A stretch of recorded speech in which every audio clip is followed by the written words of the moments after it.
Alhamdulillah. Louange à Allah, connaisseur de l'invisible et du visible, maître et détenteur de toutes choses. Il a créé et a parfaitement modélé. Il a prédestiné et a guidé. À lui la louange, ici-bas et dans l'au-delà. À lui le décret, et vers lui vous serez ramenés. Je témoigne qu'il n'y a point de divinité vraie digne d'être adorée à part Allah, l'unique sans associé.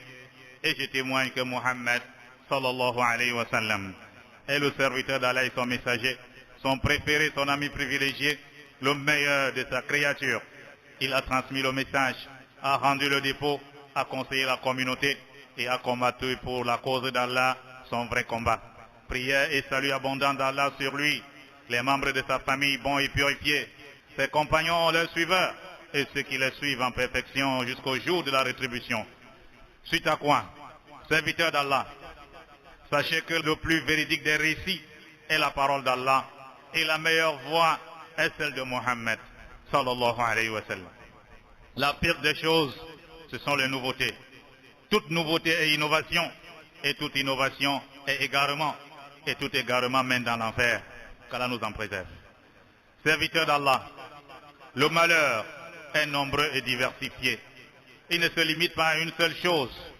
Tu verras des gens frappés de malheur, différents les uns des autres. Ils sont souvent de plusieurs sortes et successifs sur une même personne. Mais le Seigneur est savant et sage. Le Très-Haut dit, certes, nous vous éprouverons par la peur, la famine, la perte des êtres chers, la diminution des biens, par la perte des êtres chers et les fruits. Annonce la bonne nouvelle aux patients. Serviteur d'Allah, la manière d'Allah d'agir avec ses créatures et sa sagesse implique la survenance des malheurs dans la vie d'ici-bas. L'affligé passe par des étapes et des états avec son malheur. Il peut frapper un serviteur et puis disparaître, c'est-à-dire le malheur. Le malheur peut frapper un serviteur puis disparaître. Il peut revenir ou pas. Il y en a dont le malheur accompagne toute sa vie. Il est dans les souffrances. Soit il est malade, soit c'est la pauvreté. Tout ce qui peut être mauvais, ça c'est la sagesse d'Allah subhanahu wa ta'ala. Serviteur d'Allah, que l'affligé, homme ou femme, et autres parmi ceux qui ne le sont pas, sache qu'il y a dans l'épreuve d'Allah, de son serviteur et de sa servante, des sagesses et des bienfaits, que c'est celui qui sait et ignore celui qui ignore. Par leur connaissance, le serviteur est ajusté à la soumission, la patience et l'acceptation.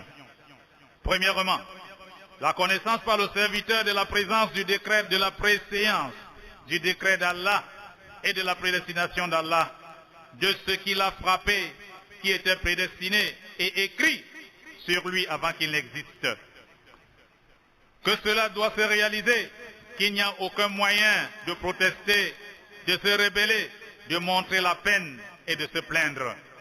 Le Très-Haut a dit, nul malheur n'atteint la terre, ni vos personnes, qui ne soient enregistrées dans un livre, avant que nous ne l'ayons créé, et cela est certainement facile à Allah. Et dans le hadith, il dit, sache que ce qui t'atteint ne devait pas te rater. Rapporté par l'imam at-Tirmidhi d'après Abdullah ibn Abbas, radiallahu anhuma, d'après le prophète, sallallahu alayhi wa sallam. Deuxièmement, que le serviteur sache que celui qui a décrété et prédestiné ce malheur est le savant et le sage. Ce qu'il atteint comme malheur, Allah le sait, et il y a en cela pour lui une sagesse. Il est élevé et écarté de son décret et de sa prédestination de l'ignorance et de la futilité. Allah subhanahu wa ta'ala. Le Très-Haut il dit, ton Seigneur est savant et sage. Allah est plus miséricordieux pour son serviteur croyant que celui-ci pour sa propre personne, qu'il n'espère que le bien et n'ait qu'une bonne pensée envers son Seigneur. Troisièmement, que le serviteur ait constamment en pensée les nombreux bienfaits d'Allah sur lui. S'il a pris de lui un peu, il lui en a donné beaucoup. Qu'il regarde celui qui est plus bas que lui. Cela est plus adéquat à ne pas mépriser les bienfaits d'Allah. Quatrièmement, que le serviteur sache que le malheur est un signe de l'amour du Seigneur. pour ce qu'il y a en cela comme élévation en degré, effacement des péchés et précipitation du châtiment dans ce bas monde, avant l'au-delà. Que le serviteur soit certain qu'il y a sous le malheur une gratification et que son Seigneur est savant, sage et très miséricordieux. Abu Huraira qu'Allah l'agrée a raconté que le messager d'Allah, sallallahu alayhi wa sallam, a dit: le croyant ou la croyante ne cesse d'être affligé dans sa personne, son enfant et son bien, jusqu'à ce qu'il rencontre Allah sans péché, rapporté par At-Tirmidhi. Abu Saïd et Abu Huraira, qu'Allah les agrée tous les deux, ils disent que le prophète sallallahu alayhi wa sallam a dit: aucune fatigue, épuisement, souci, tristesse, nuisance et chagrin n'afflige le croyant, même pas une épine qui le pique, sans que par cela Allah n'expie ses péchés. Rapporté par Al-Bukhari et Muslim. D'après Anas qu'Allah l'agrée, le messager d'Allah sallallahu alayhi wa sallam a dit: lorsqu'Allah veut le bien pour son serviteur, il hâte son châtiment dans la vie d'ici-bas. Et si Allah veut le mal pour son serviteur, il retient sa punition à cause de son péché jusqu'à ce qu'il la reçoive pleinement le jour de la résurrection. Allah nous en préserve. Il dit encore Anas, d'après le prophète sallallahu alayhi wa sallam, la plus grande récompense est avec la plus grande épreuve. Autant ton épreuve est grande, autant ta récompense est grande auprès d'Allah subhanahu wa ta'ala. Lorsqu'Allah, le Très-Haut, aime les gens, il les éprouve. Le malheur, c'est un signe de l'amour d'Allah. Celui qui l'accepte aura l'agrément, et celui qui est contrarié aura la colère, rapporté par Tirmidhi. D'après Abu Huraira qu'Allah l'agrée, le messager d'Allah sallallahu alayhi wa sallam a dit: celui pour qui Allah veut le bien, il afflige, rapporté par Al-Bukhari. Sufyan as-Sawri, qu'Allah lui fasse miséricorde, dit: n'est pas érudit, n'est pas savant, n'est pas connaisseur celui qui ne compte pas l'épreuve comme un bienfait et le bien-être comme un malheur. D'après Abu Huraira qu'Allah l'agrée, le messager d'Allah sallallahu alayhi wa sallam a dit: l'homme a un rang auprès d'Allah qu'il ne peut atteindre avec l'œuvre. Il ne cesse de l'éprouver avec ce qu'il déteste jusqu'à le lui faire atteindre. Rapporté par Abu Ya'la et Ibn Hibban. Cinquièmement, que l'affligé homme ou femme sache que le malheur et la patience sur celui-ci est une grande route vers le paradis, et d'y obtenir ce qu'il y a comme délice permanent. Anas qu'Allah l'agrée dit: j'ai entendu le messager d'Allah sallallahu alayhi wa sallam a dit: Allah puissant et glorieux dit: lorsque j'éprouve mon serviteur par ces deux choses chéries, les deux choses qu'il aime le plus, je les lui dédommage. C'est-à-dire, lorsque je l'éprouve avec ses deux yeux, je prends ses deux yeux, il devient aveugle, je les lui dédommage par le paradis. Rapporté par Al-Bukhari. D'après Abu Huraira qu'Allah l'agrée, le messager d'Allah sallallahu alayhi wa sallam a dit: Allah le Très-Haut a dit: il n'y a de récompense pour mon serviteur croyant lorsque je prends son préféré, son amour, et qu'il espère à ma récompense que le paradis. Atta bin Abi Rabah qu'Allah l'agrée, il dit: Ibn Abbas radiallahu anhuma a dit un jour: te ferai-je voir une femme du nombre des gens du paradis? Je lui dis: si. Il dit: cette femme noire. Elle est venue chez le messager d'Allah sallallahu alayhi wa sallam et lui a dit: j'ai des crises et je me dénude. Invoque Allah en ma faveur. Il dit: si tu veux, tu patientes et tu as le paradis. Et si tu veux, j'invoque Allah et il te guérit. Elle dit: je patienterai. Et elle dit encore: je me dénude, ô messager d'Allah. Invoque Allah pour moi, pour que je ne me dénude plus. Et le messager d'Allah, sallallahu alayhi wa sallam, invoqua Allah pour elle. Rapporté par Bukhari et Muslim. Sixièmement, l'exposition, nous avons dans l'épreuve, l'exposition de la réalité de la vie d'ici-bas aux affligés. Quelle est une demeure aux situations changeantes? Son sucre se mélange avec son amertume et sa facilité avec sa difficulté. On ne doit pas s'y attacher ni s'y pencher. Que le délice parfait et la jouissance permanente ne seront que dans la demeure de l'aноblissement du tout miséricordieux, le très miséricordieux. C'est pour cela que les travailleurs doivent œuvrer et les patients doivent patienter. Lorsque la fille du prophète sallallahu alayhi wa sallam envoya lui dire, mon fils est dans l'agonie, viens nous assister. Il envoya lui transmettre le salam et lui dire à Allah ce qu'il a pris, à lui ce qu'il a donné. Toute chose auprès d'Allah a un terme fixé. Sois patiente et expert en la récompense. Rapporté par Bukhari et Muslim. Si telle est la situation, pourquoi le chagrin et la tristesse sur nos malheurs? Septièmement, le malheur est un examen pour le serviteur dans sa religion. Sera-t-il patient ou chagriné? Le Très-Haut, il dit, Alif Lam Mim. Est-ce que les gens pensent qu'on va les laisser dire, nous sommes croyants, sans les éprouver? La sévérité de l'affliction est fonction de la grandeur de la religion. Les personnes les plus éprouvées sont les prophètes, puis les meilleurs, puis les meilleurs. L'homme est éprouvé en fonction de sa religion, rapporté par An-Nasa'i. C'est une bonne annonce et une consolation. Huitièmement, le malheur est une invitation à l'auto-évaluation. Peut-être le serviteur a été négligent à l'obéissance de son Seigneur et s'est détourné de sa voie. Allah l'y ramène par ce malheur afin qu'il se répande et revienne à lui. Le Très-Haut, Allah, il dit, nous avons certes envoyé des messagers aux communautés avant toi.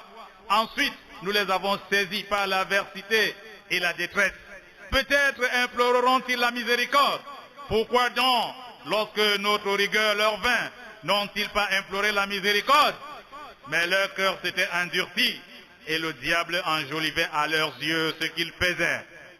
Neuvièmement, la connaissance par l'affligé du bienfait perdu, il résulte alors leçons et exhortations qui sont tous deux la voie de la gratitude et l'obéissance. Dixièmement, il y a l'exposition publique aux yeux des gens par le malheur de ces différentes sortes, la puissance d'Allah sur sa création. Il atteint qui il veut par ce qu'il veut, détourne de qui il veut ce qu'il veut, afin de provoquer en eux l'humilité, la quiétude, le retour repentant, la peur et l'espoir, pour qu'ils obéissent à son ordre et s'éloignent de ses interdits. Serviteurs d'Allah, ce qui repousse et lève le malheur, c'est l'invocation, l'aumône et la patience. Quant à l'invocation, elle repousse et lève l'affliction et le malheur. Dans le hadith authentique, le prophète sallallahu alayhi wa sallam a dit, ne repousse la prédestination que l'invocation, rapporté par At-Tirmidhi. Combien d'affligés ont invoqué Allah, insisté et se sont humiliés devant lui? Allah leva ce qu'ils avaient et les rapprocha de lui. Quant à l'aumône, c'est le hadith du prophète sallallahu qui dit, soignez vos malades par l'aumône, rapporté par Al-Bayhaqi. Al-Bayhaqi et Abu Daoud rapportent d'après Abdullah, c'est-à-dire Ibn Mas'ud, que le messager d'Allah sallallahu alayhi wa sallam a dit, soignez vos malades par la sadaka, l'aumône. Soignez vos malades par la sadaka, faites beaucoup de sadaka. Ça c'est le secret. Protégez vos richesses par la zaka. Protégez vos richesses par la zaka et apprêtez l'invocation pour le malheur. La troisième chose, c'est l'endurance et la patience. C'est un fleuve qui n'a pas de berge. En effet, Allah nous a ordonné de solliciter de lui l'aide et nous a promis d'être avec nous si nous patientons. Il dit, ô les croyants, cherchez secours dans l'endurance et la salat, car Allah est avec ceux qui sont endurants. D'après Abu Yahya Suhaib bin Sinan, qu'Allah l'agrée, le messager d'Allah sallallahu alayhi wa sallam a dit que la situation du croyant est étonnante. Toutes ces situations sont un bien et cela n'est pour personne que le croyant. Une fortune l'atteint, il est reconnaissant, c'est un bien pour lui. Une misère l'atteint, il patiente, c'est un bien pour lui. Rapporté par Muslim. Dans le hadith d'Abu Saïd al-Khudri, qu'Allah l'agrée, il est venu la parole du messager d'Allah sallallahu alayhi wa sallam qui dit, celui qui endure, Allah le fera endurer. Aucun don aussi meilleur et si vaste n'a été donné à personne que la patience. Rapporté par Bukhari et Muslim. Allah dit dans la récompense des patients, les endurants auront leur pleine récompense sans compter. Il dit encore, ceux-là reçoivent les bénédictions de leur Seigneur ainsi que la miséricorde et ceux-là sont les bien guidés. Qu'Allah dissipe le souci de tout affligé, allège son amertume, élève son rang, pardonne par le malheur ses mauvaises actions, lui augmente les bonnes actions et élève ses degrés. Il détient cela et il en est capable. ثم أكثروا من الصلاة والسلام على سيد الأنام في جميع الأوقات والأيام واعلموا أن للصلاة في هذا اليوم مزية وحكمة وقد أمركم بذلك ربكم بقوله جل شأنه إن الله وملائكته يصلون على النبي يا أيها الذين آمنوا صلوا عليه وسلموا تسليما اللهم صل وسلم وبارك على عبدك ورسولك نبينا محمد الحبيب المصطفى ونبي المجتبى وعلى آله الطيبين الطاهرين وعلى أزواجه الأمهات المؤمنين وارض اللهم عن الخلفاء الأربعة الراشدين أبي بكر وعمر وعثمان وعلي وعن الصحابة أجمعين والتابعين ومن تبعهم بإحسان إلى يوم الدين وأن معهم بعفوك وجودك وإحسانك يا أكرم الأكرمين. اللهم أعز الإسلام والمسلمين اللهم أعز الإسلام والمسلمين وذل الشرك والمشركين واعذل الطغاة والملاحدة وسائر أعداء الملة والدين.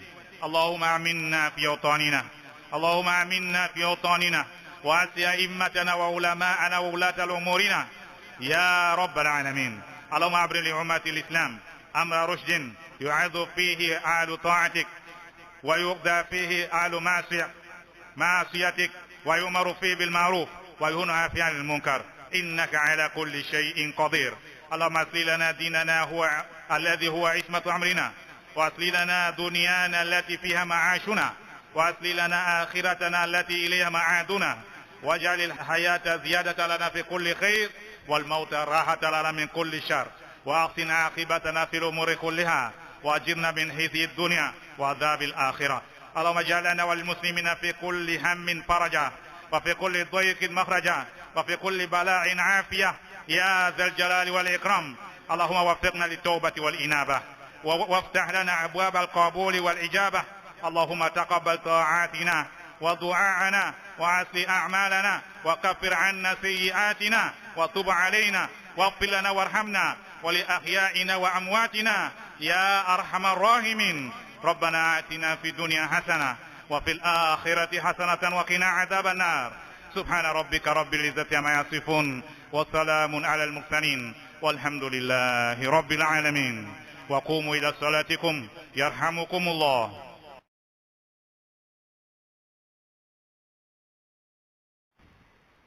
Alhamdulillah. Louange à Allah, connaisseur de l'invisible et du visible, maître et détenteur de toutes choses. Il a